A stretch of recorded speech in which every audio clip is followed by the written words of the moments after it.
Hello and welcome to the MHG podcast. As usual, life can be a little bit miserable, life could be a little bit dark, but we're here to bring you as much light and as much joy as possible. Joining me this week is Stu. As usual, I'm Bradley, and I promised Stu that I would be short, to the point and concise. He didn't reckon I could do it, right, but I went, no, Stu, look, I can do it. I can be short, concise and to the point, okay? I can bring us in on an intro, Stu. Right, I could do it. I could just nail the intro without going into a little bit of a thing myself, and I'd bring Stu in completely straight away, no worries at all, no sidetracks whatsoever. And he went, oh, I don't think you could do that. And I went, well, no, I can do that. I understand it's got to be a short podcast this week, and I will be concise and to the point. That's what I said, weren't it, Stu? No comment. Yeah. It's going brilliantly so far, isn't it? Yeah. No, it is going to be a short one this week because life gets in the way. It's the school holidays. Stu's having work-related stuff that he's got to do, so we've had to squeeze this one in. Talking of squeezing it in, it's been a busy month for video games, Stu. Oh, it really has. Yeah. If anyone's seen that, and I'm sure they have, seen the indie roundup, you see how many we're piling through at the moment. Tons of games. It doesn't stop. Yes. I've got loads, but we're going to do one each today, I think. Is it one each? You only got one? Yeah, just the one from me. Excellent. So I'm going to let you go first because I'm busy looking at my MHG coverage collection on Steam of what I've got to cover, and I've got to choose one. I'm just going to decide that as you talk about what you've got. Yeah, no bother. So I've been playing a game called Super Polygon Grand Prix, which is in early access, so I'm not going to be kind of overly descriptive of what's going on with it, just give a kind of sketchy overview because it needs a lot of work, which you might expect, but it's worth talking about at this point because, with these smaller projects, you want to give them as much visibility, as much push as you possibly can if it's a decent game, and it is a very decent game. So as with a lot of these retro throwback races, it's simplistic polygons, flat shaded polygons done in the style of a sort of enhanced Virtua Racing. And I think, there's a lot of these, and I think it's because there's a huge gap in the market for simple races because they're just not being produced in the AAA market or even in mid-budget, which is kind of bizarre and I don't really understand, but there you go.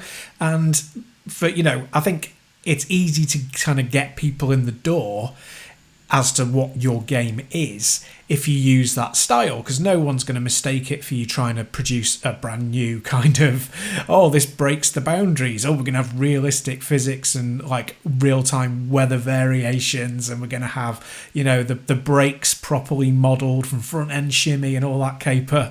Immediately when you see the old school graphics that what roughly you're going to get. You can press accelerator and press brake.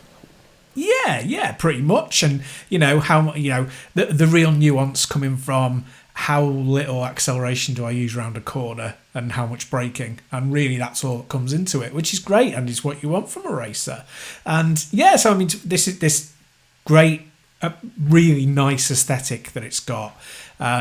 Very clean, extremely colourful, great colour breakup. So you've got that lovely Sega Blue Sky styling, and you've got tons of trackside detail that make it fun.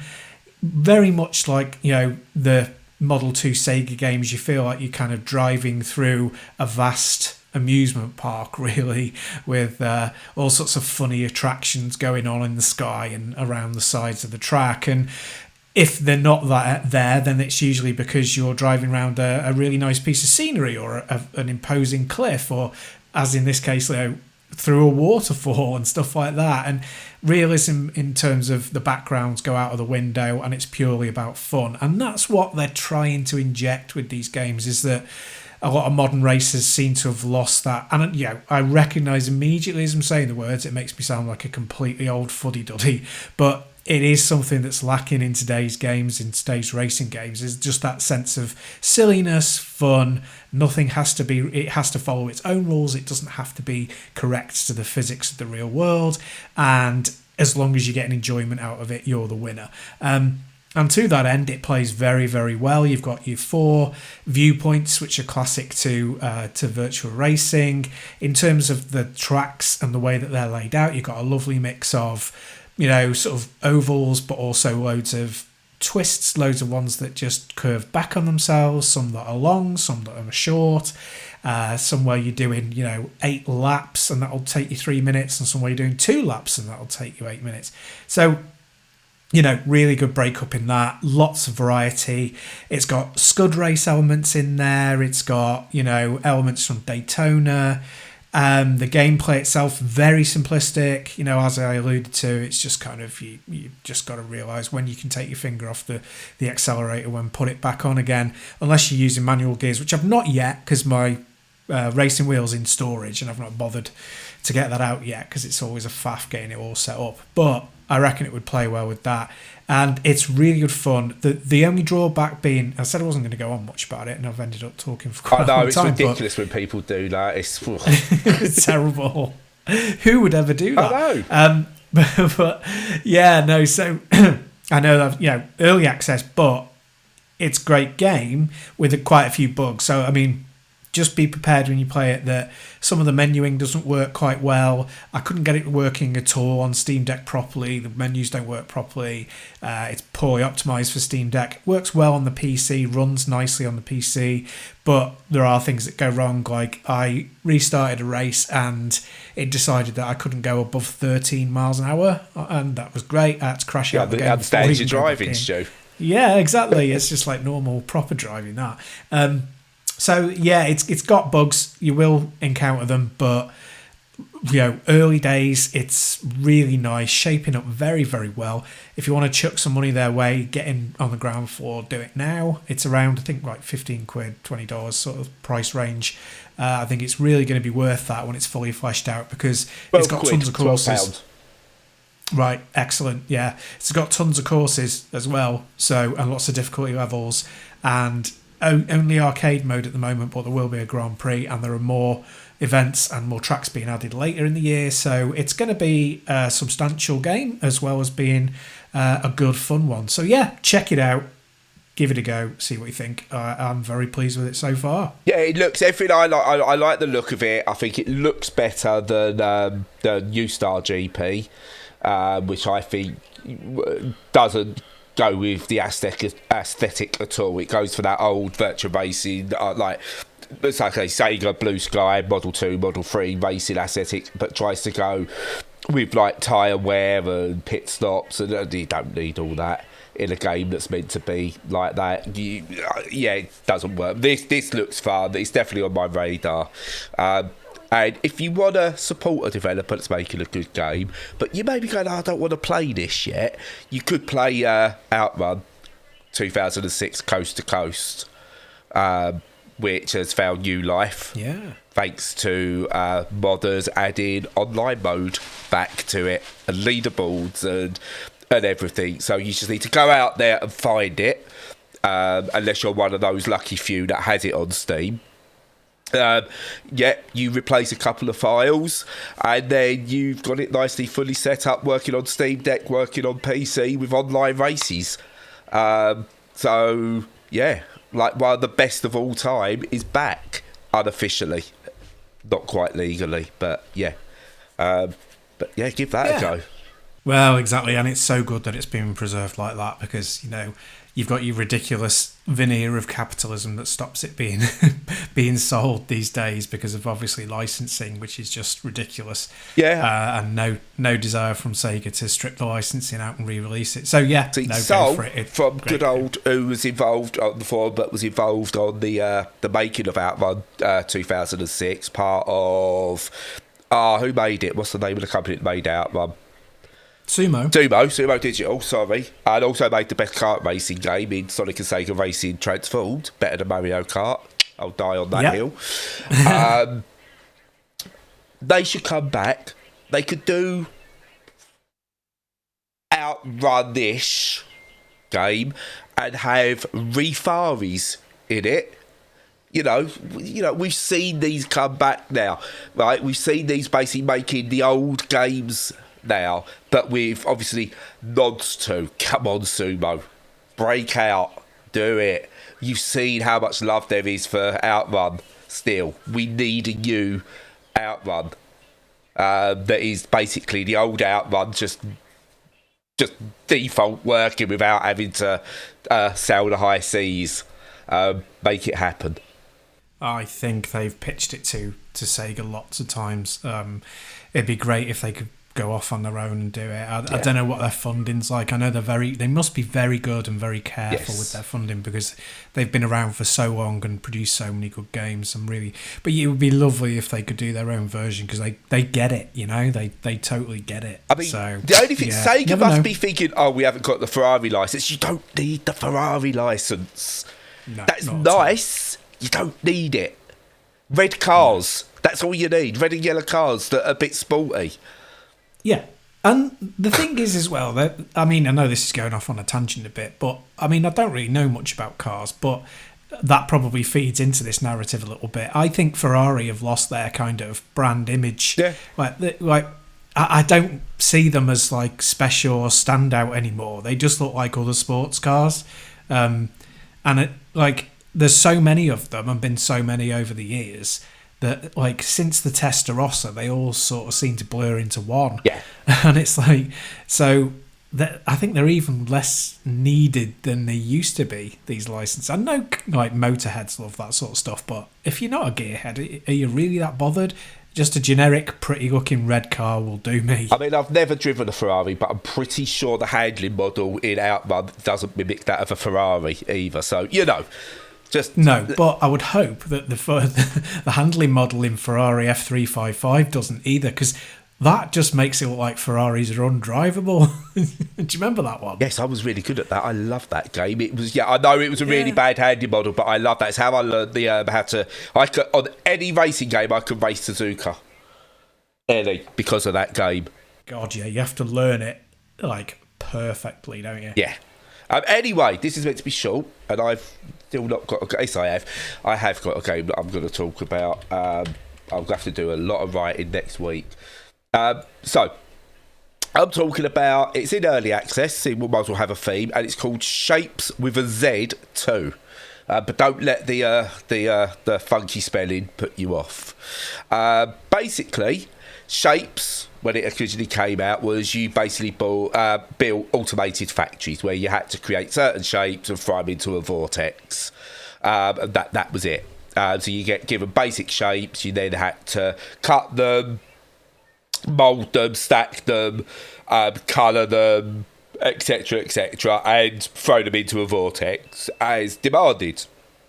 Shapez 2 is more the same, except it goes further with everything. It just goes much, much further. So what you'll get come out, so the basic premise is you get this central vortex, and everything has to lead to there, but then you get certain shapes come out of certain areas. So you might get like a square come out of one area and a circle out of another. And the first thing it might say is, right, what we actually need is just squares going into the vortex. You just go, right, draw a path. So you extract the squares from the area and draw a path, and they go to the vortex. Once it's got enough, it goes, right, now what we need is a half square. So you then get a cutter or a destroyer, and you go into the destroyer, cut the square in half, and then you send the half square. And it'll go, right, now we need a quarter square. So you learn, right, okay, now you've got to rotate the half square to cut it into a quarter square and then send it off. And then you've got to do the same with circles. It'll go, right, now you need to stack a full circle on a full square. So you learn how to get, like, stackers. And it builds up, and what it might end up going for is, right, what you need to do is you need something that's 3/4 of a circle with a square attached to it, where the square is green but the circle parts are red. So you've got to learn to go and colour them and then bring them all back to mould them together to send them into the vortex. And what starts off as like this just really simple factory builder turns into as these all do, turns into this massive automated factory that spans just so much space. And what they've added with Shapez 2, because that's pretty much the premise of Shapez, the first game, what they've added in Shapez 2 is almost like a third dimension to everything. So like the factories get bigger, but they can also go up now and stuff like that. And there's like, for no reason whatsoever, there's roller coaster elements as well. So you can do like loop the loops and things like that. I mean, that's essentially what you can do. You can set it up that you might create a train that goes through around the loop and the loop, but then you have another factory thing that jumps through the loop that you've created. So you get to create like really cool little interesting things that might just seem they're there just for the sake of it, but actually become quite vital to transport at the same time. I say it's in early access. It's playable on the Steam Deck, but I wouldn't play it like that on the Steam Deck because there's a lot of these shortcut keys. It needs someone to come up with a custom control thing for it to make it really playable. But it works and you can play it, but it is definitely better on a desktop PC with mouse and keyboard. But what I like about this, it's like very similar to things like Satisfactory and stuff like that. But what you get with like Satisfactory, I found that overly complicated because it's a big 3D sprawling world, whereas this is like simplified down, it's top down. You can move in a 3D environment, but it's still all focused on being like top down and being able to see everything you're doing. There's no timers or anything, so you can play at a relaxed pace. You can play it and experiment, and if you get it wrong, just scrap everything and go again. It's got nice little things in there that you unlock, like being able to copy.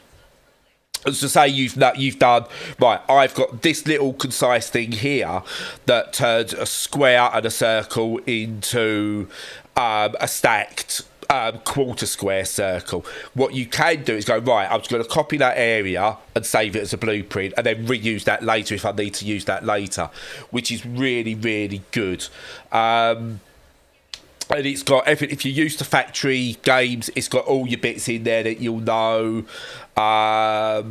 It's purely based on that. So there's no enemies or anything put into it, which I really like. A lot of these games start to put enemies into it that you actually defend it. I don't want that. If you want to put that in your game, that's fine, but I want like pure factory building. As I said, it's upgraded, so you got, like I say, trains are in it now. You got your multi-layered stuff going on. There's more research trees, more like loads of different shapes that are going on there as well, which I really like. I've not got to the end of it yet, but there's loads more that I've still got to discover with it. Absolutely wonderful game. I say it's early access still. I don't know what they've got to add or what's coming next, but if this was released as it is as a full game, I'd be like, well, yeah, this is a brilliant sequel. Absolutely outstanding. Great. Oh, it sounds really good. Yeah, I mean, I'd probably rather hurt myself than play something like that, but it really does sound like a good one. And I'm looking at the visuals now, and I love that setup. It looks really clear, like really obvious. Yes, what to do, like even at a glance, and I think that sounds like the killer thing for these types of games, you know. Yeah, I mean the original Shapes is very much 2D. It looks like a moving blueprint. Whereas Shapes 2 has taken it into the third dimension and given it an actual look of being in a factory. But it's clean and very not corporate's not the right word, but it's very factory-ish, mechanical in a way. And it's taken everything that I liked about the original Shapes and just expanded on it in a wonderful, wonderful way. I say adding that extra dimension to it, so you got multi-layers, is just that's taken one of the frustrations I probably had with Shapes, that you couldn't work out some of the things you were trying to do, and got rid of that gripe. And I said the original Shapes is brilliant, and I think this one's available for 16, 17 quid. And it's, yeah, if you're into these games, it's well worth it. Nice, good stuff. Yeah. So we're gonna stay in that vein then of making things. So this is a quick one that I've got that I always go over. I played this in on demos, I think it was, possibly even early access a while back. It's called KitHack Model Club. which is by the team, or some of the team who originally done, and I might be slightly wrong on this, but the original Kerbal Space Program. I might be the actual original creator rather than the team that's making it now, kind of thing. But the original creator who made Kerbal Space Program is doing KitHack Model Club. And rather than try to get rockets into space, it's all about making working models, so aeroplanes, cars, all that kind of thing. Basically, it's a modding sandbox. You create remote control aeroplanes, remote control gliders, cars, other things, and obviously there's a workshop to it, and you know, people who are getting into this can make absolutely outstanding creations, but it's all built using like real world concepts. So to get like your rotors on an aeroplane moving, you need to fit a battery inside that then hooks up to the engines which turn the rotors, and you've got to make sure you place the rotors correctly on the airplane so they're not like catching each other or catching another part of the plane, and that the centre of balance on these things is spot on, otherwise it's not going to fly properly. And you could go out, you could test, there's loads of little challenge modes and things like that to it, like okay, you take your aeroplane and fly it around these markers, can you do this with your cars, and it's got, I think, a usable factory in there, so you can go in, you can take things apart, you can see inside of things, and like it allows you sort of like to like little things like, oh, I want to put a rotor on this wing, it'll copy it to the other side automatically, but you can then switch that off if you wanted to offset them, and all things like that are there. And I think for people who know this stuff, this is going to be absolutely wonderful. For ignoramuses like me, I still sort of like might as well just be smashing my keyboard at times. It's like I feel like if you take 1 million chimpanzees and give them 1 million typewriters, they're eventually going to write Shakespeare. That's like me trying to build a plane in KitHack Model Club. Eventually, if I just bash at things enough, I'll make a plane. I'm pretty sure that's how they made Concorde as well. For the insides anyway. But yeah, it's really, really good. It's all for one Steam Deck, I will say that. Don't even attempt that one. I don't even know what convinced me to think it'll be good. It's because it's got Xbox controller support. I think that's why I thought, maybe it'll work on Steam Deck. Yeah, no, it don't. It plays, but yeah, no, don't do that. As I say, it's all done small scale, so the weights to everything are realistic. It's not trying to go, oh, you can do all this and now, oh, look, it's a real plane. It's all models. That's why it's called Model Club. So you've got to take that into consideration. So if you've got a remote control car that you've made, it's going to have the weight and the physics attributes of a remote control car. So you stick it over a ramp, it's going to maybe like start rolling quicker than a normal car might and stuff like that. All that's in there, and if you're into physics and stuff, it's great. I don't understand, it breaks my brain so much. And I say I've been focusing on planes and cars because that's what I've really been doing, but there's boats and all kinds of other things you can do, and the workshop, as you check it daily, there's more and more stuff going on there.